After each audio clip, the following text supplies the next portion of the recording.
നമ്മൾ ഇടത്തേക്കാണ് പോകുന്നത്. അപ്പോൾ നേരത്തെ തന്നെ നമ്മൾ ഇൻഡിക്കേറ്റർ ഒക്കെ ഇട്ടിട്ടുണ്ടായിരുന്നു. എന്നിട്ട് വണ്ടി ഫ്രണ്ടിൽ നിന്ന് വരുന്നുണ്ടോ നോക്കിയിട്ടാണ് നമ്മൾ ഇങ്ങോട്ടേക്ക് എടുത്തുകൊണ്ട് വന്നത് കേട്ടോ. വണ്ടി നോക്കിയിട്ട് മാത്രമേ നമ്മൾ എടുത്തുകൊണ്ട് പോകാവുള്ളൂ. വണ്ടി വരുന്നുണ്ടെന്നുണ്ടെങ്കിൽ ആ വണ്ടി എങ്ങോട്ടാണ് പോകുന്നതെന്നുള്ള ചിലപ്പോൾ ഇൻഡിക്കേറ്റർ ഇട്ടിട്ടുണ്ടാവും. ചിലപ്പോൾ വലത്തേക്കായിരിക്കും ഇടത്തേക്കായിരിക്കും. അത് നോക്കിയിട്ട് വേണം നമ്മൾ മനസ്സിലാക്കാൻ. അവരുടെ വണ്ടി പോകുന്ന വണ്ടികളുടെ സിഗ്നലുകൾ നമ്മൾ പ്രത്യേകം ശ്രദ്ധിക്കണം കേട്ടോ. നമ്മൾ അങ്ങനെയും കൂടെ നോക്കി ഈ പ്രാക്ടീസ് ചെയ്യുന്ന സമയമില്ലേ, അന്നേരം നമ്മൾ ഫ്രണ്ടിൽ നിന്ന് വരുന്ന വണ്ടികൾ ഇപ്പോൾ ഓവർടേക്ക് ചെയ്ത് കയറി പോകുന്ന വണ്ടികളൊക്കെ ആണെങ്കിൽ പോലും അവരെങ്ങോട്ടേക്ക് പോകാനാണ് ഇൻഡിക്കേറ്റർ ഇട്ടിട്ടുണ്ടോ അതോ നേരെ തന്നെ പോവാണോ, അങ്ങനെയുള്ള സിഗ്നലുകൾ അവർ നേരത്തെ തരും.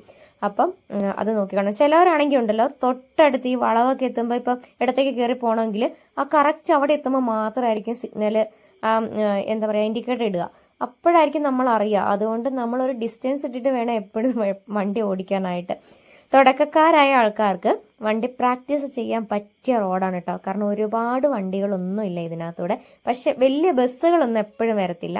ഓട്ടോയോ കാറോ ബൈക്കോ അങ്ങനെയൊക്കെ ആയിട്ടുള്ള വണ്ടികളൊക്കെ ആയിരിക്കും ഉണ്ടാവുക, ഇഷ്ടം പോലെ ഇതിനകത്തുണ്ടാവും. പക്ഷെ എങ്കിലും ഇത്രയും വീതിയുള്ള റോഡായതുകൊണ്ട് നമുക്ക് സുഖമായിട്ട് ഓടിച്ച് പഠിക്കാൻ പറ്റിയ ഒരു റോഡാണ് കേട്ടോ. ഇതുപോലത്തെ റോട്ടിൽ കൂടെ വേണം നമ്മൾ എപ്പോഴും ഓടിച്ച് പഠിക്കാനായിട്ട്. ഞാൻ ഇടയ്ക്ക്